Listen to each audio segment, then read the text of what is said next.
엔라이튼 TV 강량입니다. 오늘은 희락이 한번 데리고 나오려고 그랬는데 산책 갔다 와서 피곤한지 자기 동굴로 들어가서 안 나와서 못 데리고 나왔습니다. 다음 주에는 한번 얼굴을 보여주도록 하겠습니다. 또 일주일 동안 많은 일이 있었고 이제 오늘이 이제 윤 대통령 또 헌재에서의 이제 변론일인데 목요일 날 여러 가지 이제 윤 대통령이 걸려 있는 형사 재판하고 또 구속 이제 조치하는 것 재판하고 세 개가 걸려 있어서 25일로 연기를 신청했는데 오늘 어떻게 결정이 날지 모르겠습니다.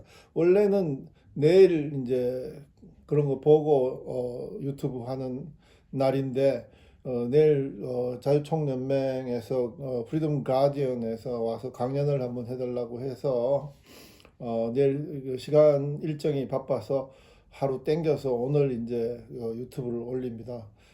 앞에 서두가 길었는데 이런 내용 들어봐야 뭐 하겠습니까? 아무튼 간에 이제 본론으로 들어가면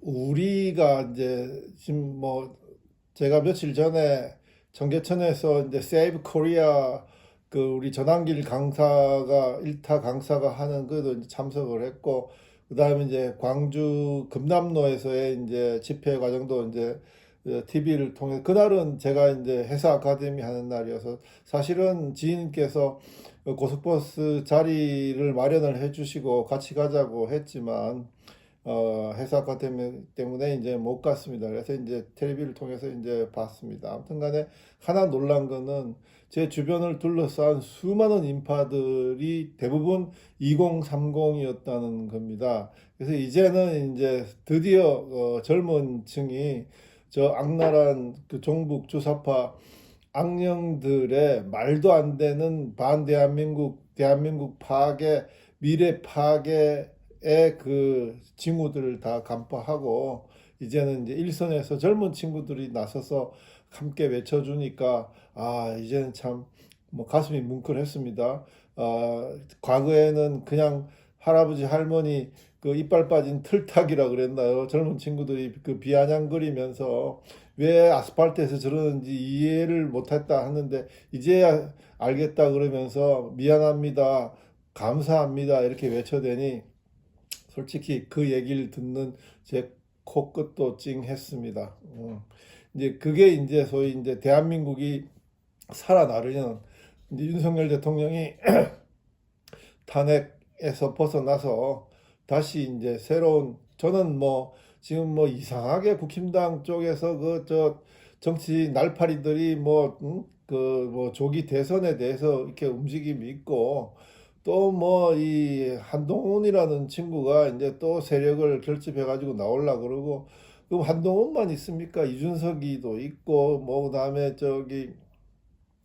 유승민이도 있고 그리고 이제 개헌으로 가자고 어떻게 하는데 개헌은 그 다음에 문제예요. 아마 제일 바람직한 거는 윤 대통령이 나와서 마지막 임기를 조정하면서 개헌으로 들어가면 그럴 수 있는데 그보다는 윤 대통령이 나와서 지금 국민들의 이 열성적인 지지와 소위 진실을 외치는 그 사람들의 열정을 모아서 소위 앞서 얘기했듯이 입헌적 보나팔티즘으로 가야 이 깊숙이 박혀 있는 사회적 진지를 만들고 자기네들끼리 이익 카르텔을 만들어서 정말 집요하게 지금 대한민국 각 요처에 다 이 세포들이 들어앉아 있는데 이것들을 한 번에 일시적으로 쓸어내려면 그런 어떤 입헌적 보나팔티즘까지 가지 않으면 희망이 없다 하는 생각이 들어서 그렇게 말을 하는 겁니다. 그러니까는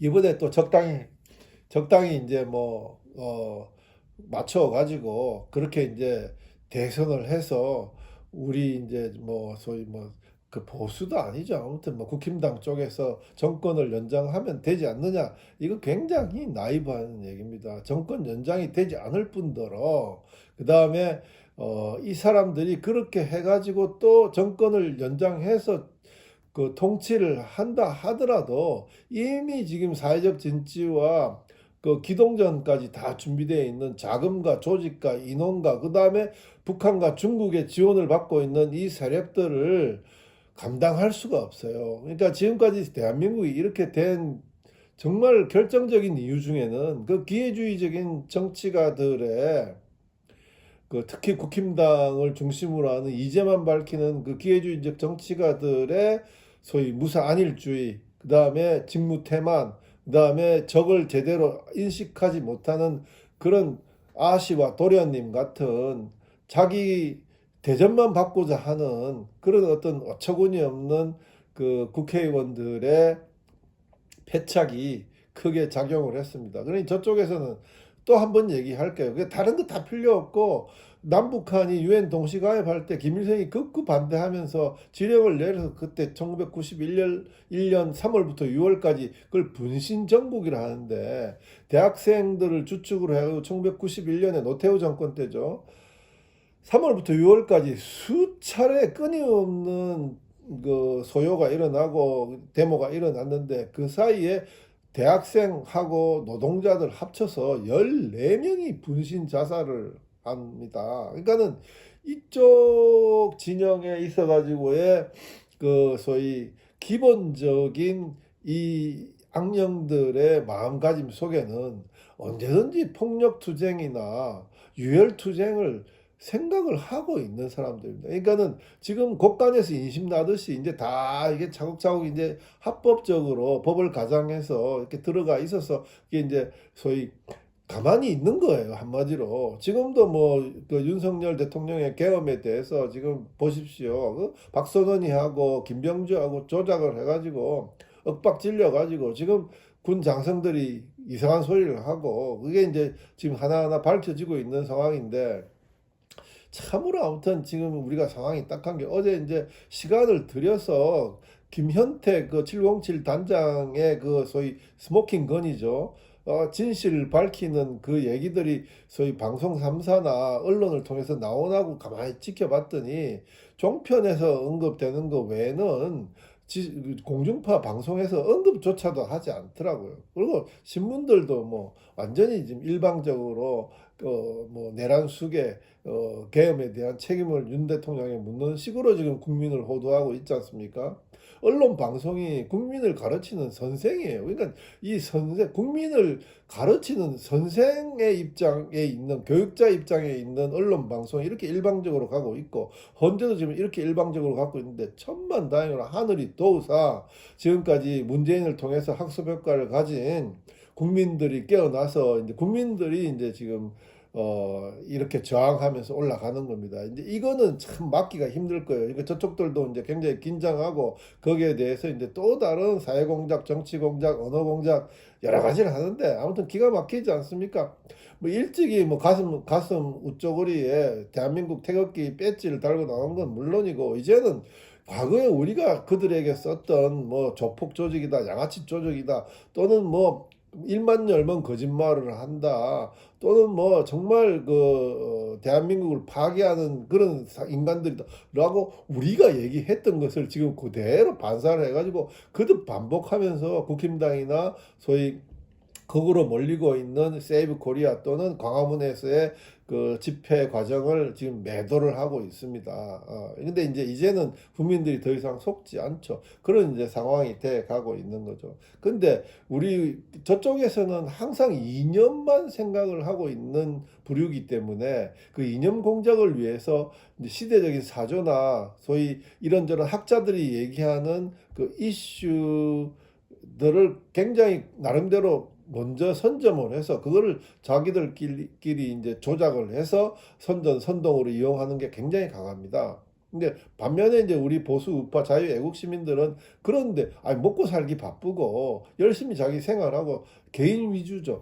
그 뭐 성실하게 살면 되지. 그리고 세금 잘 내고 국민으로서의 의무와 권리를 다 행사하면 되는 거지. 뭐 그런 것까지 생각하고 사냐 하면서 등한시하는 거죠. 근데 그거를 이제 소위 자유애국 시민을 대변할 수 있는 지식인들이 해줘야 되는데 이 지식인들이 타락을 해가지고 그냥 모이만 주면 당 모임 앉으면 푸드닥거리고 달려드는 어떤 닭새끼들처럼 완전히 저질스럽게 변해버리고 있는 거예요. 이 지식인들이 지금 망해버려가지고 우리 자유보수 우파 애국 시민들의 나아갈 지향점이나 방향점이 이제 흐트러지고 있는 거죠. 그것도 이제 그렇게 됐으면은 벌써 문재인 정권 때 뭔가 사단이 나서 다시 이제 확실하게 대한민국을 정상화했을 텐데 그렇게 못한 것은 그 지식인들, 자유보수 애국 지식인층들하고 그 다음에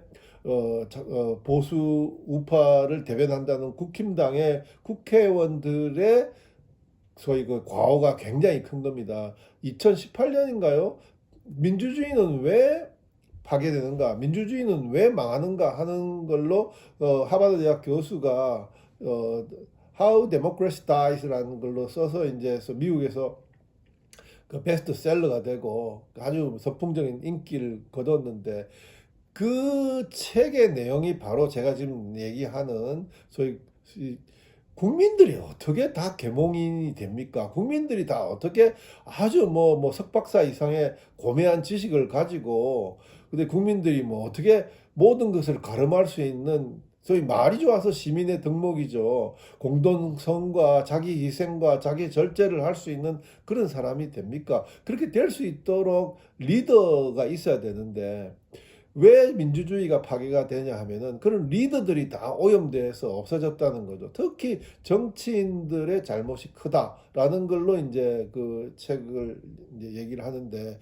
그거를 기억해 보시면은 그 이제 종편이나 이런 데 나와서 이제 더불어민주당을 대변하는 소위 그 저는 아주 기회주의적 악덕 지식인이라고 그러는데 그들이 받아가지고 소위 더불어민주당이나 이제 야당 이재명 문재인을 띄우는 것으로 가장을 해서 그걸 또 데모크라시를 우리가 제대로 하고 있는데 저쪽 소위 국힘당이나 보수 우파 극우들이 그걸 다 망치고 있다고 또 이용해서 얘기를 합니다. 좀 이 얘기는 뭐냐 하면 이제 칼 슈미트 독일 법학자 칼 슈미트까지 가는 겁니다. 그러니까 이 사람들이 제가 누누이 칼 슈미트를 강조하는 이유가 뭐냐면 칼 슈미트가 나치의 그 통치 이념을 만들어 준 그 배경에는 소위 우리가 생각하는 그 해양법적인 사고가 없습니다. 해양법이라는 것은 보십시오. 영국으로부터 시작되는 자유주의와 굉장히 큰 맥을 같이 하고 있는데 해양은 소위 그 뭐 미국이 지금 계속 중국에 대해서 그 얘기하는 게 소위 그 통과 통행. 그러니까는 어느 대한 신이 만든 그 하나님의 나라는 모든 국민들이 서로 소통하고 교환되는 그런 세계여야지 왜 대륙의 러시아나 중국이나 그러니까 중공, 소련, 그다음에 이런 어떤 그 사회주의, 공산주의 이념을 갖고 있는 그 국가나 또는 그 라틴에 있는 그 자발 그 작용화된 어떤 그런 국가나 아랍에 있는 국가들이 왜 그거를 방해를 하느냐 하는 겁니다. 근데 이제 이 사람들의 논리에는 그 해양법이 갖고 있는 소위 신의 의지가 작동하는 그 소위 십계명적인 사명을 갖고 있는 거죠. 살인하지 말라. 평화롭게 살아라.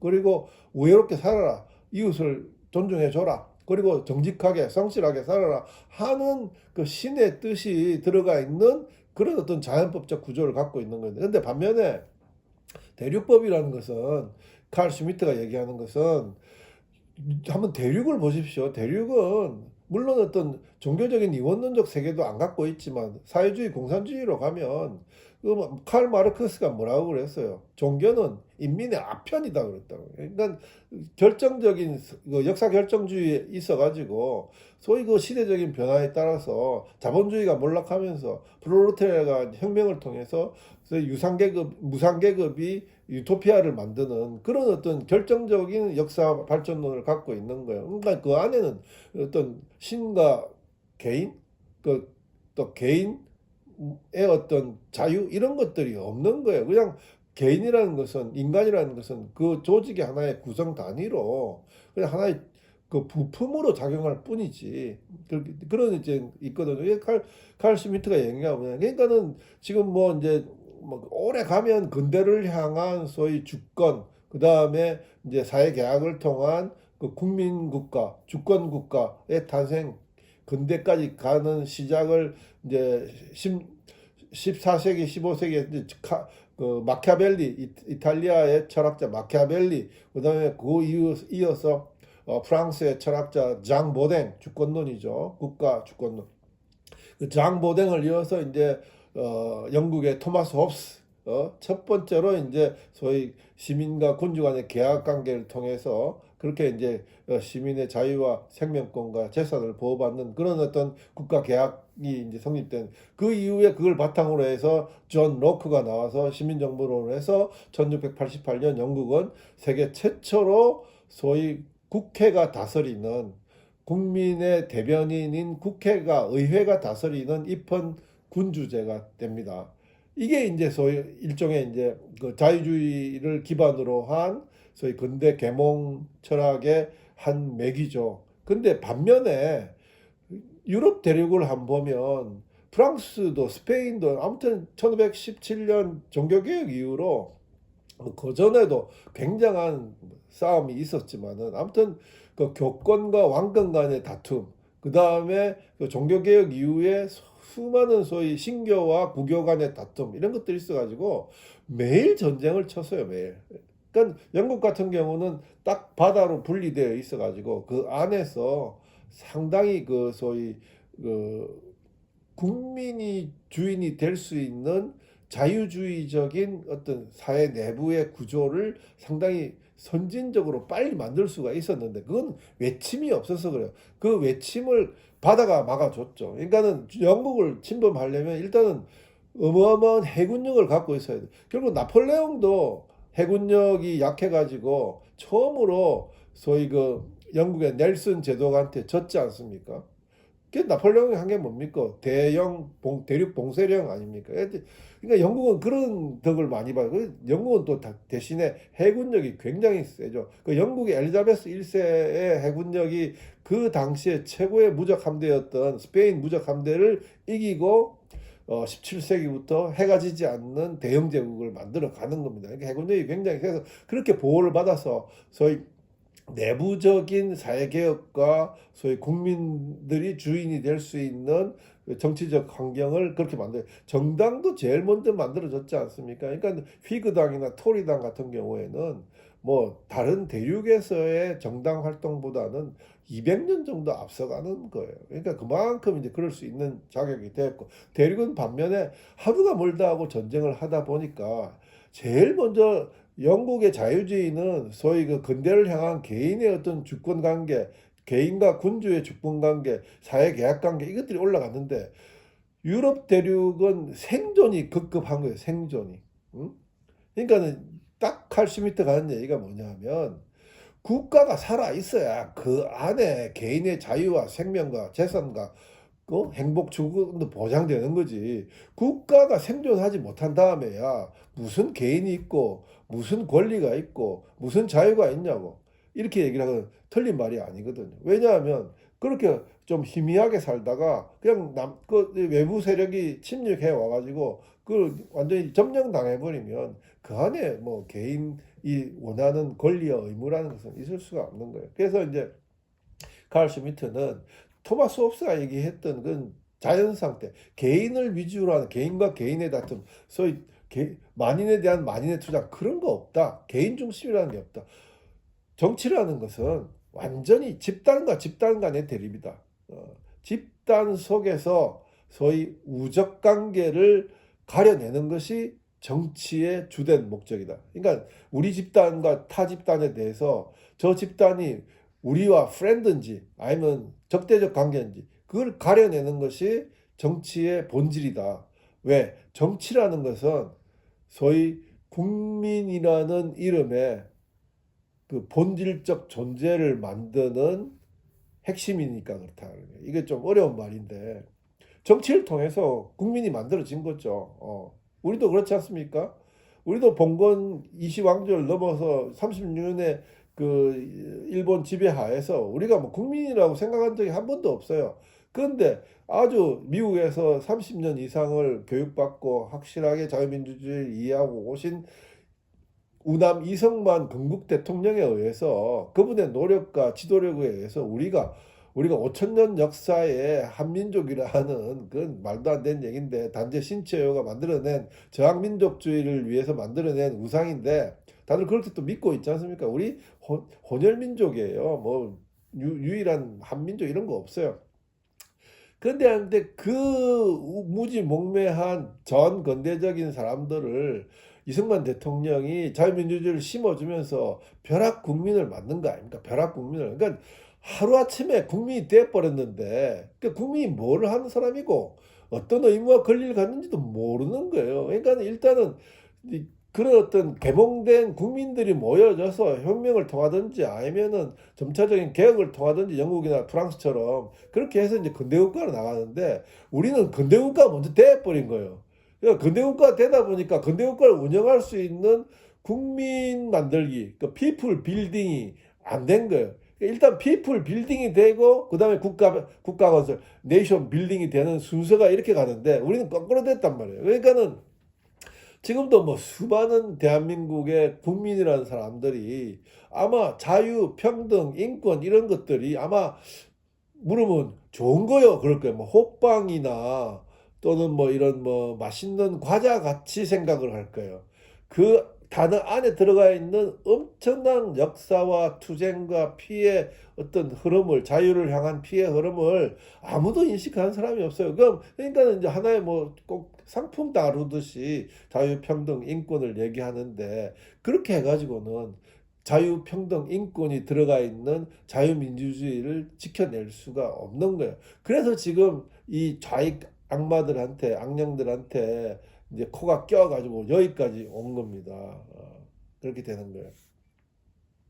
책을 하나 갖고 왔는데 이게 이제 리차드 로스 교수가 쓴 포스트 모던 프레지던트라는 거예요. 이제 미국을 이제 대상으로 해서 이제 쓴 책인데 포스트 모던 프레지던트 이제는 아마 이제 포스트 모던 프레지던트의 대표적인 지금 딱 그냥 눈에 팍 띄는 사람이 아마 도널드 트럼프가 아닌가 하는 생각이 드는 거예요. 그러니까 전통적인 자유주의와 전통적인 어떤 소위 그 인간의 가치, 인권 이런 것들이 많이 변질돼서 소위 그 변화된 상황에서 대통령을 어떻게 해야 가는가 하는 것에 대한 아마 첫 번째 고찰인 책일 거예요.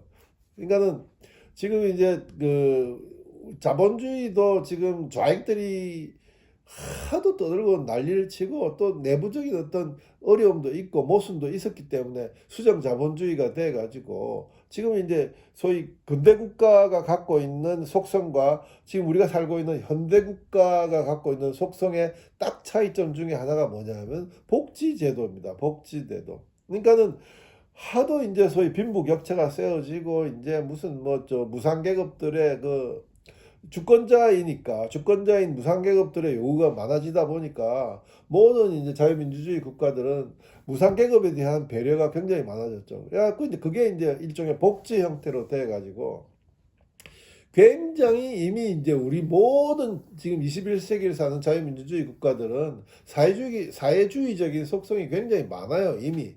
그러니까 이제 과거에 이제 소위 좌익 이념에 쩔어 있던 이 좌익 그 악령들이 이 21세기에서는 지네들이 원초적으로 근본적으로 얘기했던 그 사회주의적인 좌익 어떤 강령들을 요구하기가 좀 어렵게 돼 있어요. 그러다 보니까 이렇게 빠져가지고 완전히 이제 자유주의적인 그 속성을 타락시키는 걸로 갔는데 그게 뭐냐면 휴머니즘 위에 휴머니테리아니즘. 그러니까는 인간에 대한 인권 보호는 국가 차원에서 이루어져야 하는 겁니다. 근데 이제 국경을 넘어서 막 난민들이 가고 뭐 이민들이 가고 했는데 그들도 인권의 주체로서 모든 권리와 배려를 받아야 된다 하면 보십시오. 그 뭐 못 살아가지고 아프리카나 중동이나 이런 데서 넘어온 그 난민들 한 명당 그 자유민주주의 국가들이 들어가는 비용이 1년에 3만 불 이상 들어가요. 그 누구 돈입니까? 그 국가를 형성하고 운영하고 하는 그 국가의 주권자인 국민의 세금으로 만드는 거예요. 그러니까는 한번 입장을 바꿔가지고, 아니 뭐 좌익들이 이제 소위 그 휴머니테리언 인권 지상 최고주의에 해가지고 난민들 받고 이민들 받고 이런저런 뭐 못 사는 사람들 받아주는 건 좋은데 뒷감당이 안 되는 거예요.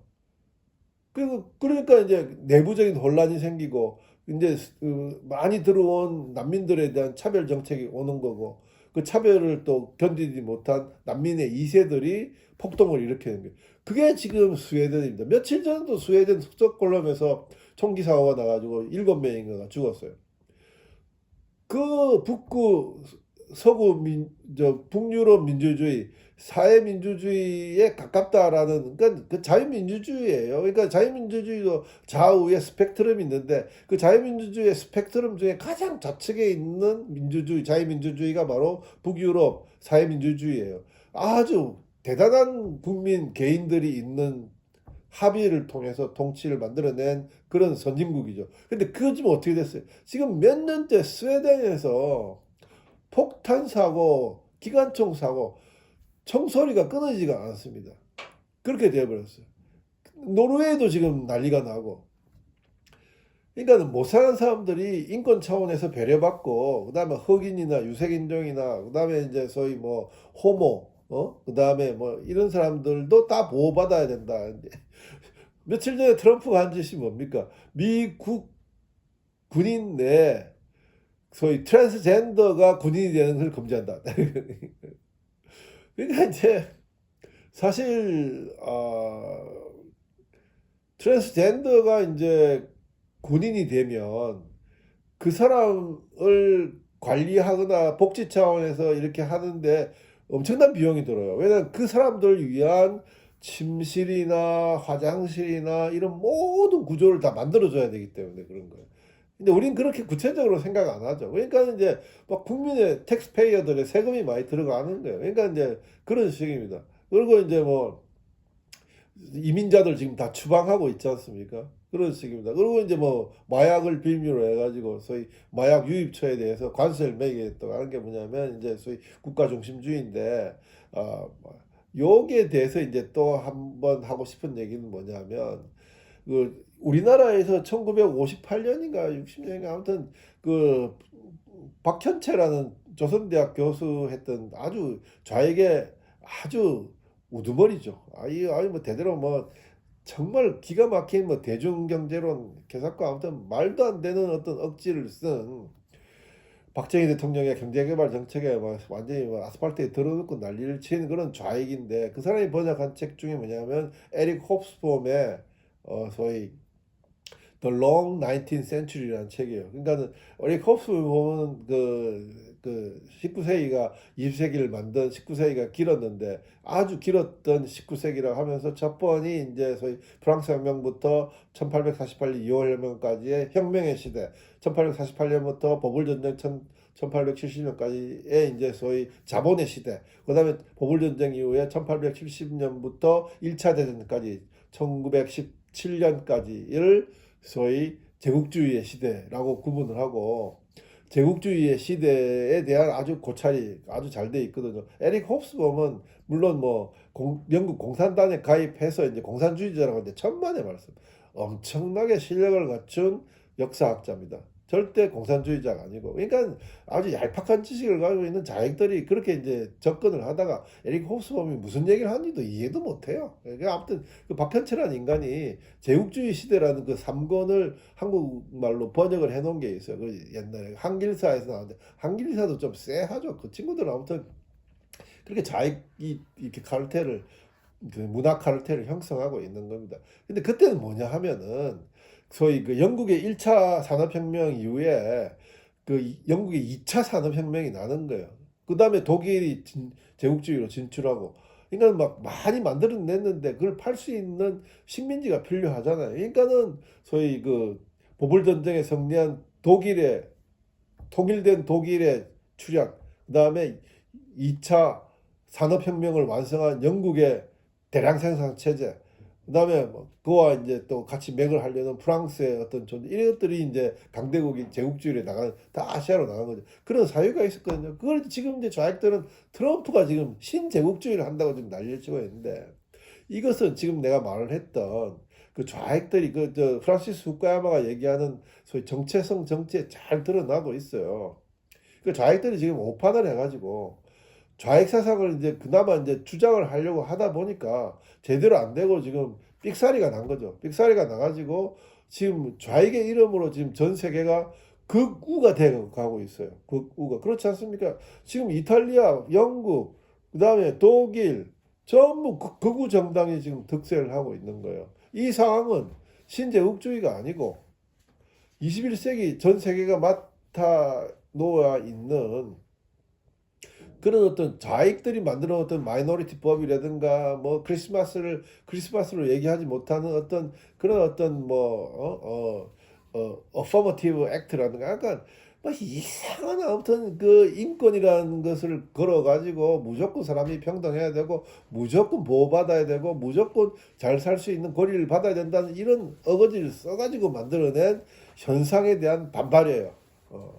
이게 신제국주의가 아니란 말입니다. 그러니까 그것을 해소하기 위해서 제일 먼저 앞서갖고 나온 사람이 도널드 트럼프고, 도널드 트럼프는 이제 그렇게 보이는 듯하지만 협상을 통해 가지고 그걸 이제 만들어가는 그런 과정에 있는데 쉽지가 않아요. 그래서 이제 도널드 트럼프가 갖고 있는 속성 때문에 야 저는 이제 개인적으로 뭐 그 친구 뭐 그런 식으로 잘 하니까 일단 한번 맡겨는 보는데 너무 급진적인 드라이브를 거니까 잘못하면 암살당할 수도 있겠다 이런 생각도 좀 들어요. 아무튼 간에 그만큼 뭔가 급진적인 변혁을 주지 않으면 안 될 만큼 지금 21세기 전 글로벌 체제는 지금 완전히 퇴락하고 문제점 투성이가 지금 돼 있는 겁니다.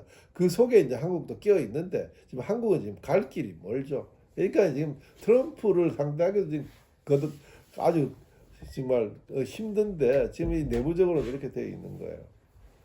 자, 그러면 이제 결론을 좀 내봅시다. 지금 이제 정말 이 대한민국은 내전 중을 하는데 이제 내전 중입니다. 어떤 내전 중? 인간, 국민, 시민과 사람, 민중, 인민, 민족 간의 내전 중입니다. 이들의 목적은 왜 지금 사람이라는 것은 삶이라는 단어에서 온 참 좋은 단어인데 훈민정음에도 나오고 하는데 왜 사람이 저쪽으로 가 있냐 하면 문재인이 그랬잖아요. 맨날 사람 중심의 세상, 사람이 사는 세상, 경제도 사람이 먼저다, 이런 식으로 사람을 하는데 그건 뭐냐면 황재환 선생이 와서 얘기했듯이 그 사람이 참 아무튼 엄흉하고 악독한 친구죠. 북한의 김일성을 얘기하는 겁니다. 응? 사람 안에는 son of God, son of man 이게 이제 뭐 이문열 씨의 이제 사람의 아들 소설에도 나오지만 이게 메시아적 소송이 있는데 그 메시아적 소송이 어디 들어가 있어? 주체 사상이 들어가 있는 거예요. 주체 사상. 그래서 이제 그 피플스 데모크라시를 뭐로 번역하면 되겠냐라고 김일성이 황교안 선생한테 물었더니 황교안 선생이 사람 중심의 세상입니다라고 얘기했더니 박수를 쳤다는 거 아닙니까? 그 사람은 누굽니까?